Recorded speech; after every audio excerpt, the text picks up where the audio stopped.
to the DolphinsTalk.com podcast, the most listened to daily Miami Dolphins podcast on the internet. Miami's got the Dolphins, the greatest of all. Come on, Dolphins fans. Time to fins up. We're in the air, we're on the ground, we're always in control.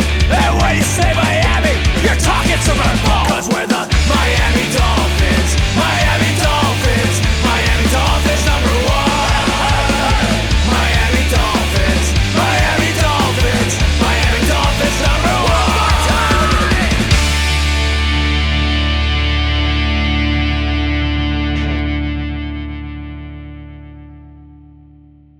Hello, Miami Dolphins fans. How are you today? And thank you for listening to the DolphinsTalk.com podcast. I am your host, Michael Leva, joined as I am each and every week by Doug Lee Durong from right here at DolphinsTalk.com. Doug Lee, how you doing this week? I feel like that answers the question. Yeah, pretty much. If it's not one thing, man, it's another. So much drama. Really is. So much drama. It's just when you think you take a few steps forward as a franchise, as an organization, even though things aren't perfect, we know, it just feels like swift kick to the nuts and we're back to square one. And that's kind of, I think, how a lot of Dolphins fans feel. And we'll talk about it all on today's show. First off, for those of you watching on YouTube, do me a favor, smash that like button right now. Also, make sure you are subscribed to the channel. Also, shout out to the sponsor of today's show, Caneswear. Everyone go to the website, caneswear.com. for the very best and the most affordable Miami Dolphins apparel on the internet. If you need a Dolphins jersey, which you probably do because whoever you have probably is not on the team anymore. If you need a Dolphins jersey, hat, hoodie, golf shirt, t-shirt, polo, shorts, swim trunks, socks, anything with the Miami Dolphins logo, caneswear.com is the website you want to go to. They ship internationally as well. Of course, they also have stuff for the Miami Hurricanes, the Florida Panthers, Miami Heat, Miami Marlins. They also got stuff for pretty much all the college teams in the state of Florida. But if you're a Dolphins fan listening to this, that's the place to get your Dolphins apparel, caneswear.com. Also, patreon.com/Dolphins Talk. Dolphins Talk Extra, $3 a month, bonus podcast, private message board, contest where we give away autographs, bobblehead dolls, and really cool prizes. Plus just so much extra content. Some about the Dolphins and some not. And it's the best $3 you'll ever spend. So there's that. All right. We all know the news that broke this week, and we are recording this. We're recording this on Thursday evenings. Probably won't drop till like the weekend. So if Ramsey's traded in the next 48 hours, is what it is. But Ramsey came out; they're going to trade him the whole 9 yards, and none of it makes any sense. He's not asking for a raise. He's not asking for this to happen, this trade, but they're going to do it anyways, which means they're only telling you half the story. And there's been rumblings and rumor and innuendo that, he was the guy that was showing up late and that they were putting the fines on. And it didn't seem to matter. Whatever. It almost doesn't matter. He's going to be gone. And it's just the Miami Dolphins sort of fumbling things again. Doug, just share a few of your thoughts. And I got a few thoughts, and we'll have a venting session just to get more off our chest. What Grier said, there's a lot of things that Grier said. There's a lot he said. That was embarrassing too for him. Oh my God. Like you go to name captains and you name Tyreek Hill before any of the actual captains that are on your team. It was just like, but this whole Ramsey situation is just interesting because he comes out and he says he didn't ask for a trade and he's not asking for more money. But we've come to a mutual agreement that we're going to move on from him. How did you come to that mutual agreement? If you weren't, set out to trade him because of any of these things, why? Well, it's like it doesn't make any sense at all. And obviously, there's something there. There's some type of turmoil there between the two of them, between Ramsey and the front office and the team. You look at the same thing with Calais Campbell leaving and all these other guys leaving, and there's a writing on the wall, and they want all of us to ignore it, but it's there and it's blatantly obvious. He doesn't have much guaranteed on his contract after this season, so obviously he probably wanted some type of guarantee on his contract. Obviously they're not going to want to do that, and then he wants to go play for a team that he could possibly get another ring, or one that he doesn't have to deal with probably Tyreek Hill. That's probably the biggest thing, is Tyreek Hill, who's getting in trouble after trouble after trouble and quitting on the team and all this stuff, and then the team is just consistently backing him, it's probably rubbing him the wrong way. Because you saw, when Tua was up for contract, he was out golfing.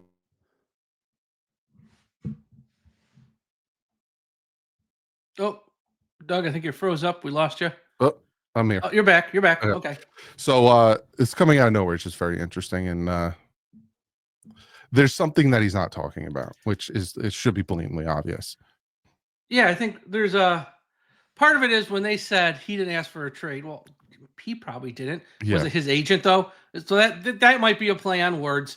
I think also if you're someone like Ramsey, you just like read the room and look who's on this roster literally 24 months ago.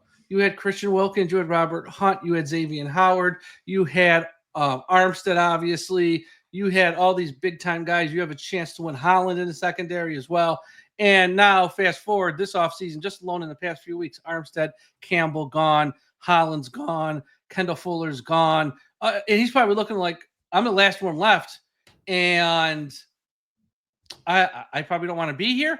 And then if any of that's true, that, he's the guy showing up late all the time and he's the guy doing, then they're probably asking him, well, A, you want to take a pay cut, or he's probably going to laugh and say no. Or like B, are you going to show up to like the off-season stuff, like the voluntary OTA? She's probably like, no, I'm not. And I'm not going to show up on time. So then you keep finding me. They're probably like, well, what the hell are you here for? And that's probably what led to this. If I had to guess, it's probably a lot of little things like that. And they're like, well, then now we have to move you. And obviously the salary cap thing, there's no good way around it. It's going to, if they do it after June 1st, great, but then you don't have a pick in this year's draft. So how the hell you replace him and the other three starters in the secondary? So you got a mess there. And it's just a bad situation. And I think a big part of it is there's two big parts. Well, there's three. Number one, mismanagement by the general manager, who let every player he drafted who was halfway good in the past 4 to 5 years. And I'm talking Holland, Wilkins, Hunt, Van Ginkel, all of them that he drafted, he developed, they're all gone. They're all gone. Waddle's here, and, he's fine. And so is the quarterback. He's fine, but he's always hurt, but he's fine.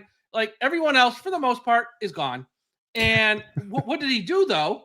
Well, he traded early draft picks, gave huge contracts to guys like Chubb, to Hill, and to Ramsey, and it's blowing up in his face. Yeah. So that's the first problem, is you have a general manager who's just really, really bad at his job. The second part that's wrong is you have a head coach who's running a kindergarten class who can't even get people to show up on time. You can't find them right. And people just like run from this organization. Is it all his fault? No, but he gets some of this blame as well, because he's going into year 4, and now he's going to try and reverse course and like thread this needle that I'm going to be a guy who we're going to run a tight ship. Mike's too late. You need to do that year 1 and establish that. You're not going to do it midway, and you're not going to do it with the guys who were here, which means you got to run off pretty much every big name guy who was here. So then you can scare rookies essentially and make them show up on time and make them buy in, because the guys who are here are just going to keep walking all over you. Ramsey being one of them.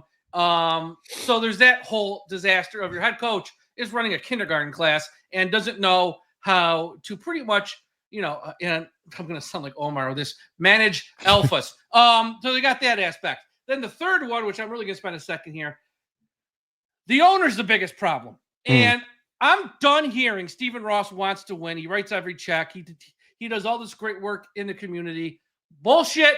If he wanted to win, and if he wants to win so bad more than any of us, there's no way in God's green earth he still sticks by Grier at this point. After all these years, after all these failures, and especially after 2 embarrassing press conferences, one in January and one earlier this week.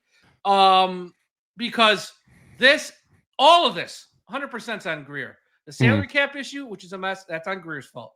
The culture, well, since Grier drafted every player, let every player go, hired the last head coach, hired this head coach, that's all on Grier too.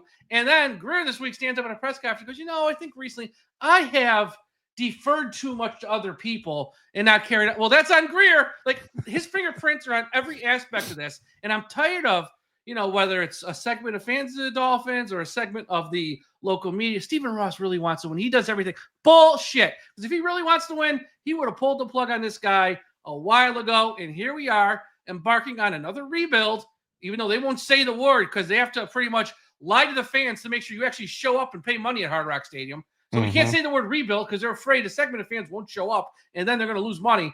And the same guy is going to run it. This is a cluster, you know what?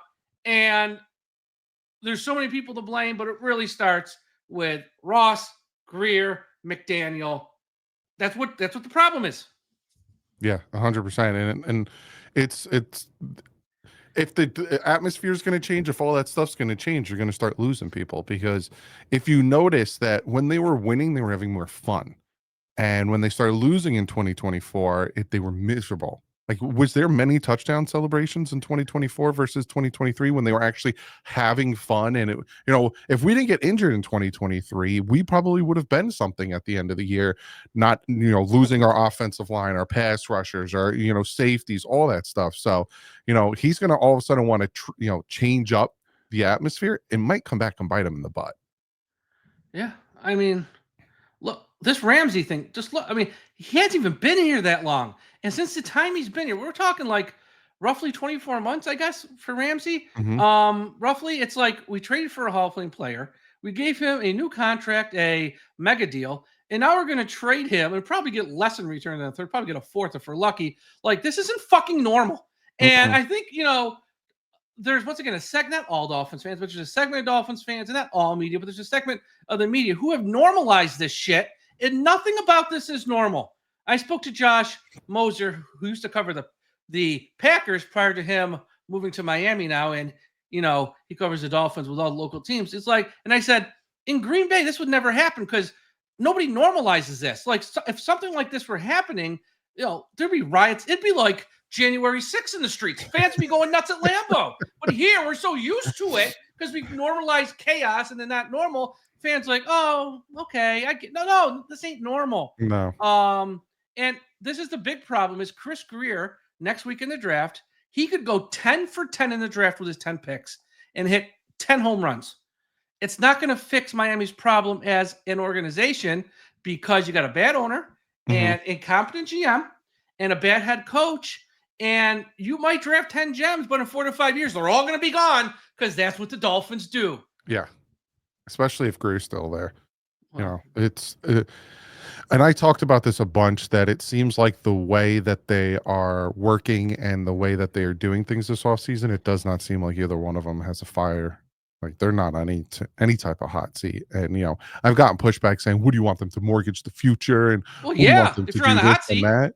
I'm like, well, more than what they've done. They added one legit starter in James Daniels, and the only reason he was available at his price is because he came off a massive injury. Like, they haven't done anything. So, you don't have to mortgage the future. I'm not saying to, do to his deal and give some contract extensions to guys that you want to see here in a few years, and actually make the moves for the players that you like. We're sitting here with 17 million in cap space for what? Like, you're going to, get all the second best day after the draft instead of when free agency first hit, do a little bit more, then bring back, the price that you brought back Liam Eichenberg for, you could have gotten someone else better. Like, it's as I said, put $2 million on top of that, bring back Campbell. Exactly. Like, you could have done something more than what they did. And again, it's not about mortgaging the future. I'm not saying trade draft picks and, give guys long, big contracts, because I like the contracts that they handed out, but they handed out contracts to depth. They added no starters except for James Daniels, maybe Westbrook. Stonehouse is going to be the starting punter. We've addressed punter. Exactly. Maybe exactly. They still haven't cut Jake Bailey. It was just $2 million on the cap. Right. $2 million you could have put towards keeping someone like Campbell for a team that has no leaders. But again, he probably didn't want to come back anyways. Campbell, he knows the handwriting on the wall. He ain't an idiot. Like, most of these guys aren't idiots. That's the thing. It's not. Look, I understand the logic. Can't keep everybody. I totally get that. There's a salary cap. You can't keep everybody. But we keep nobody. And that's the scary part. And some of these guys we could have kept, but they just leave here running and screaming. And that should be the alarming part for this if you're a fan of the Dolphins. And I just look at this. It's like, nothing ever changes. And, any fan who's like, well, they're on the hot seat. I keep saying, how are they on the hot seat? Because I don't care what they say. Fans really take some of the things they say literally at these media sessions. And I understand they're up there saying it, so they're on the record. You got to put something to it. But actions speak louder than words. Yeah. And their actions this offseason do not show me anyone who's in a hot seat. Again, Chris Grier, is he in a hot seat as a general manager? Maybe. But if he gets moved to like senior VP, senior advisor, well, he's not really on the hot seat because he's still going to get a paycheck. He might even get a raise because in Miami, you fail up. Robert Jones failed up. Liam Eichenberg failed up. Everyone fails up in Miami. So is he on the hot seat? Well, probably not. And then Mike McDaniel, I just think, the problem with Ross is he was so scarred, I think, from Adam Gase and Brian Flores that he's just happy to have a head coach who can work with people, who's friendly, who can get along, because the last two were assholes. Gase couldn't get along with nobody. Flores really couldn't get along with nobody. And Mike McDaniel, he tells the funny jokes. Everyone kind of likes him in the media. Yeah, maybe we don't win. He feels comfortable with, forget wins and losses. Because the funny saying from Chris Grier, you're more worried about the offensive line than we are. Stephen Ross is pretty much telling the fans, you're more worried about winning than I am because I'm not moving on from these guys because they make me feel comfortable and everyone gets along and I don't have the fighting ahead with Gase and Flores. That's what this is.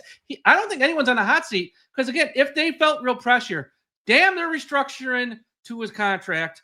They're buying more guys in March. Zach Sealer, they're probably going to redo his deal. Jordan, that tells me they're on a hot seat. Like, that's not mortgage in the future. We just got to make moves to get guys. We're not doing bleeping anything. Really. I mean, we signed up. We just as the Titanic's going down, we're moving around the deck chairs. Okay, Ashton Davis. Yippee! We got, and then the whole thing with James Daniels, I find hilarious. It's like, oh, don't worry. Anytime I say don't worry, start fucking worrying. Don't worry. He'll be back in June. The same people who last year would win said, oh, don't worry. Even though we're signing, he's going to be ready. He came back week 13, 14, 15, pretty much missed the whole year. Then the same people with Odell Beckham, don't worry. He's just starting the year on PUP. He really doesn't even have to. We're just being precautious. And then he's on PUP longer than he needed to be. And then when he came back, he looked like he couldn't even move. So when they tell me don't worry about James Daniels, guess what? I'm worried because I don't trust them. Their words mean nothing. Actions speak louder than words. Yep, tell me when 100%. I'm telling lies, to quote CM Punk. Yeah, the only way, in my opinion, that this team will get better or turn things around they got to scorch earth, man. They got to new GM, fresh eyes have to come in and see what the roster is and all that stuff. And you can't have Chris Grier in the building. You can't have any of those scouts. You can't have any, it needs to be fresh eyes. You can't, because these guys have some type of attachment. Some of the scouts are like, I scouted that guy. I want to see him succeed because my name, I could say, oh, I scouted him. Like the guy we brought in, Campbell, how he scouted Mahomes and Allen. So his name is attached to, hey, I was the guy who brought in Mahomes to Kansas City and Allen. Is that the Champ guy? Yeah, that we just brought in. Yeah. Champ Kelly is his name? So we have that. He has that connection. Yeah. You want to have. So if we start 2-6 again, and Stephen Ross sits back and says, I'm not making any changes till the season's over, then he's not making any changes at all. Yeah, exactly. Because then fire. Yeah, because then they'll get hot and win 3 meaningless games at the end of the year that nobody cares about. Shoot themselves in the foot with next year's draft, and then it'll be like, well, we rallied hard around the coaches at the end of the year. Yeah, the games didn't count, Steve. Who gives a crap? Because that's such a Dolphins thing to do. But it's just, this is the part that's so frustrating is, what he said is and I wasn't even upset with what he said, Grier, about, we want to win so bad because we want you guys off our back. I get what he was trying to say. I don't take it literally. I get what he means. So that didn't bother me too much. The stuff with the captains, and just to say Hill's name and just draw a blank. I mean, really, dude, say Ingold. There's a few names you could have said, Sealer, Ingold, and some others. He just said Hill, dude. And then, the joke, I'm not looking to trade Hill, but if someone calls, dude, you trade him so fast, you would run over your mother in a car to get to a phone if someone called for a chance to trade Hill. And because they know what's going on. Of course, he doesn't want to say it because he doesn't want to make it seem like they're just going to hand him away. So I get it. With Ramsey, I get it. They're being extra cautious, read between the lines, people. Yep. But they're just there. But the insulting thing is just not to be honest and say, look, we've lost a lot of key players last year and this year. Wasn't the plan, but here's where we are. And yeah, not that it saying rebuild's a foreign word, because again, you got probably Tom Garfinkel on the air side saying, "Don't say it. We need to make money this year." And it's like, well, anyone with an IQ over 2 sees what's going on, and you're insulting their intelligence. The old line, "Don't pee on my leg and tell me it's raining." You're rebuilding. Okay, we all know you're rebuilding, and it's okay to say it, because I think if you would actually say it up front, fans, they're mad for like a 24-hour period or so, then they buy into the process. Like, okay, let's see what we do. We got 10 picks. Let's try to build towards the future. But when you don't say it, now if you start 1-4, they're gonna be like, "We're not rebuilding because you won't say we are, and we suck." And that's when they get more mad. And like I said, it's gonna be January 6th. People climbing the walls of Hard Rock Stadium come late September. That's the part that's insulting. Just say the rebuild part. Fans will buy in. But they didn't, and now good luck, man. And he thought he was getting shirts mailed to him, which is a funny story. I didn't get mad at that, but it's like, I don't know. The whole thing is just, if he did that press conference in Philly, New York, Cleveland, or Boston, it's, you're a Northeast guy like me. He'd be fired the next day. They would get raked, and it's not a knock on the local South Florida media. I'm not saying they don't do a great job. Chris Perkins at these press conferences is like a pit bull. He's awesome. Like, he asked everything every fan has in their mind. He's not afraid. And there's Omar a lot Kelly of them got called out at this press conference too. So Omar Kelly. Yeah, I know. Yeah, he got called out. Omar does a good job. I mean, Omar does a good job. He's not afraid to ask tough questions. And I'm not even knocking them. I'm just saying, in a larger town, when you got more newspapers, more radio stations, and they're all sending not just one guy, 2 or 3 guys, you're getting more questions because they all want a story, want a scoop. The pressure's higher. You're under more of a microscope, and they're not going to let some of the dumb shit he said slide. And so that's why that press conference, again, the one in January was bad. This one was worse. I don't even know why why did they leak this story prior to the press conference? I think probably just to get it out there to tell teams who might not have been aware, hey, Ramsey's on the trade block. Mm-hmm. But you know what?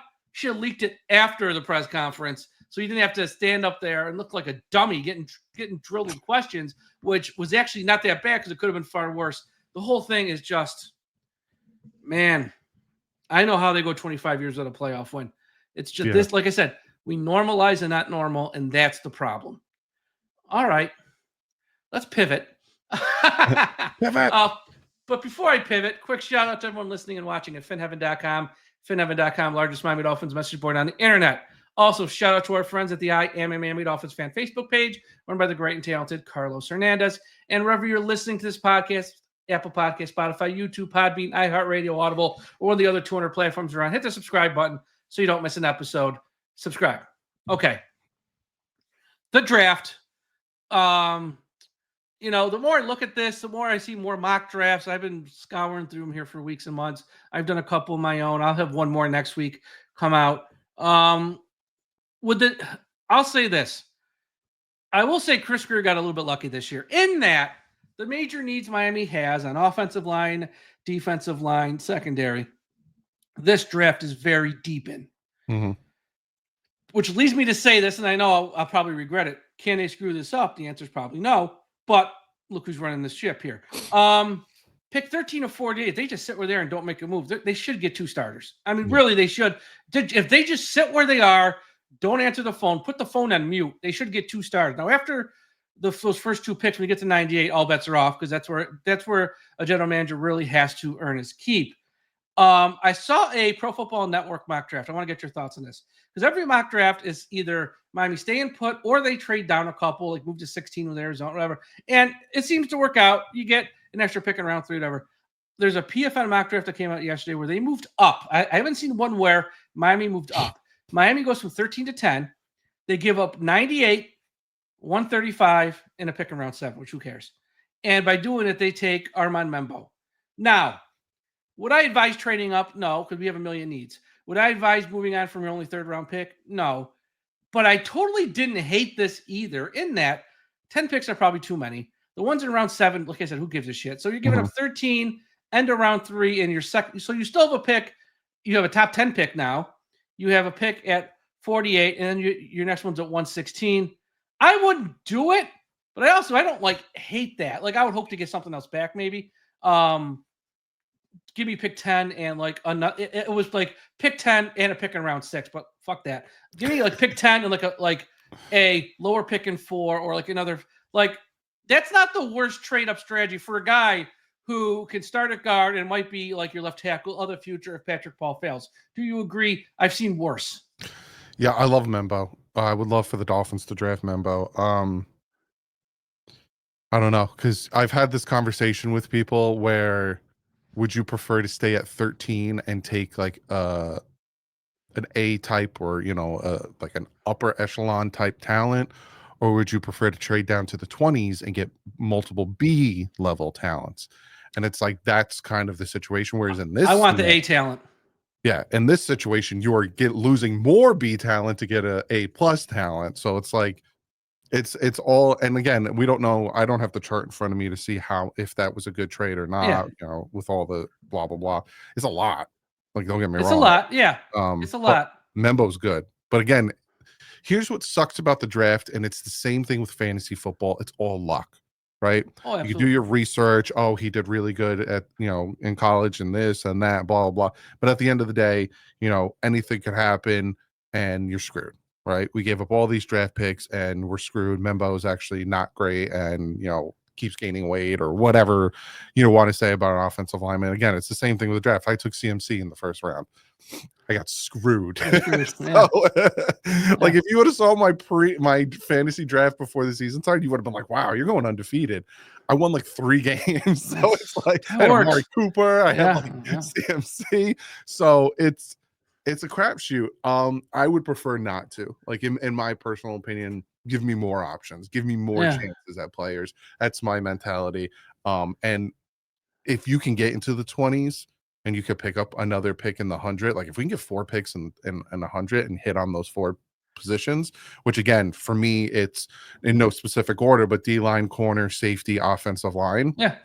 You feel better going into the season. But again, this guy's got to pan out. So the only reason that trade wouldn't upset me is because I think Membo probably won't be a bust. Now, is he going to be worth of a top 10 pick in time? I don't know, but I don't think he'll be a bust either. So if you hit on him, and if Patrick Paul's even just competent, like you've kind of fixed your offensive line in that you have Aaron Brewer at center, you have Austin Jackson, Patrick Paul, Membo, James Daniel. Like the offensive line's looking pretty good as long as everyone stays healthy, which I know is a big if, but if everyone stays healthy, and if you hit on Membo and if Paul's just decent, average, doesn't have to be great, just don't be awful.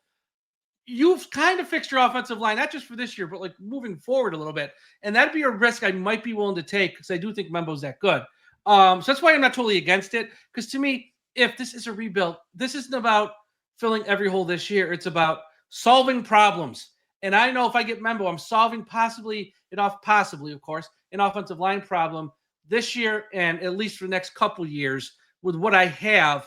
And I'd be willing to take that risk. But again, though, who knows at the end of the day? I had on Thursday Justin Mello from the Draft Network.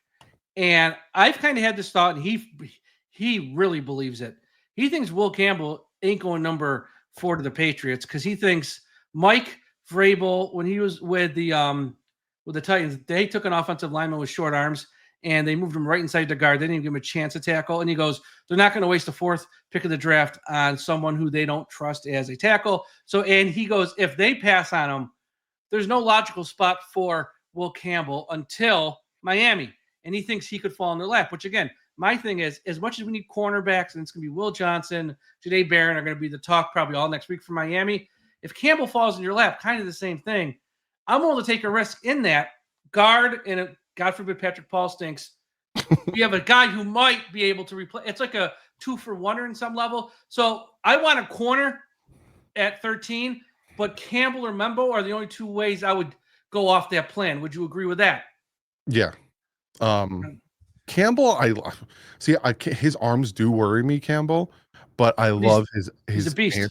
I love his him at the combine saying you didn't care about my arms before you knew their length. I was like, all right, you know what? Maybe I don't really care about your arms that much. Like it was a very good answer and made me like feel like he's gonna maul you. He's still really good. So no, I'm not upset with that at all. Obviously and again, that's where I'm sitting here wondering, like, what were their thoughts? And Chris Grier has come out and said, well, there's the second round of free agency after the draft is over, and they're still not on the defensive line. There's not. Yeah, thank you. That is my point. And I did a draft needs video, and I actually have guard at number 3 as my draft needs, because you look at the defensive line, some of the top guys is Linval Joseph, Jonathan Hankins, Raekwon Davis, John Jenkins. Great names. You need at least 3 more guys because you need rotational stuff. Like, come on. Whereas you have like guard, you have Reisner and Scherf, and those are capable. Plug them in, you're good. You can have a rookie learn about. So it's like we're literally sitting here right now with Sealer and Benito Jones. Like, it's Sealer. I don't count Benito. I don't. And like, we have to just be. That's like, we have to be honest. Joe, if he's your second string nose tackle, fine. Who cares? But if they're gonna like lean on him to start, we're screwed. And again, he's talking about the second wave of free agency. That's probably what they're thinking with the Rams. Like, okay, if we get a Ramsey, we'll go out there and sign Stephon freaking Gilmore at 34 years old or however old he is. And it's like, well, yeah, but you already got like what, $16 million of dead cap money on Xavier Howard this year. You're gonna have all this dead money with Ramsey, and now we're going to go out there and pay another old corner too. It's like, why don't we just keep one of the first 2 old corners a call today? And none of this makes sense. That's the problem with this logic. It's so flawed, and I don't know. That's why, look, we're here. We're fans of the team. We do shows. I have this website. You have your YouTube channel, and we have all these shows, and we love this team. We do content, but I can't lie to people who listen to this and be like, it's going to be okay. Well, let's wait and see. It's only April. No, we know what's going on here. Like, you don't have to be Scooby-Doo to see what's going on here. This isn't right. This isn't normal. This is going to be a rough year this year. And it sucks. It sucks. But it is what it is, because none of this makes any sense. And that's why it's so upsetting. I'm okay with a rebuild. Like, if they would just be honest about it, I'd be like, you know what? You're probably right. You have screwed this up. Let's rip the Band-Aid off, start over. Not that I want them to start over, but at least they're being honest about it. But the fact they can't even be honest about it really does annoy me. But this draft, I think, with all the needs, again, kind of idiot-proof for Chris Grier. Just, you got 4 major needs. Don't go find me a fullback. Don't take like as much as I know a wide receiver is an issue. Well, if you're going to ride it out with Hill, just ride it out with him. Put it off to next year's draft. And plus, this is a bad wide receiver draft anyway, so why mess around with it? Just stick to your needs and just draft those 4 positions over and over and over again until you get to 10, and just fill your needs, and you'll probably be okay. I think it's funny that he came out and he essentially said, I need to stick to my convictions, and I need to not. A little late. Right? Like, it seemed like, and again, I'm trying my best, because people say lately I've been really harsh on Grier, so I don't want to be we should be harsh on him. But I don't want to be in the Omar Kelly group and get called out on. It seems like he kind of threw his previous coaches under the bus about certain picks, like monogamy and stuff like that. So it's like, I need to stick to my convictions and da da da. You know who needed to stick to their convictions? Stephen Ross, when he wanted Lamar Jackson, if that was true. You ain't kidding. And when he wanted Jim Harbaugh, he should have told Tony, I'm sure you're a nice guy. I'm the owner now. You're gone. And I would have told Harbaugh and his wife, just name a price. Yep. And I'll write the check. And not that Jim Harbaugh is an all-world coach, but he's way better than anyone we've ever had. And he would have been at least been respectable the past however many years, even if he left eventually at some point.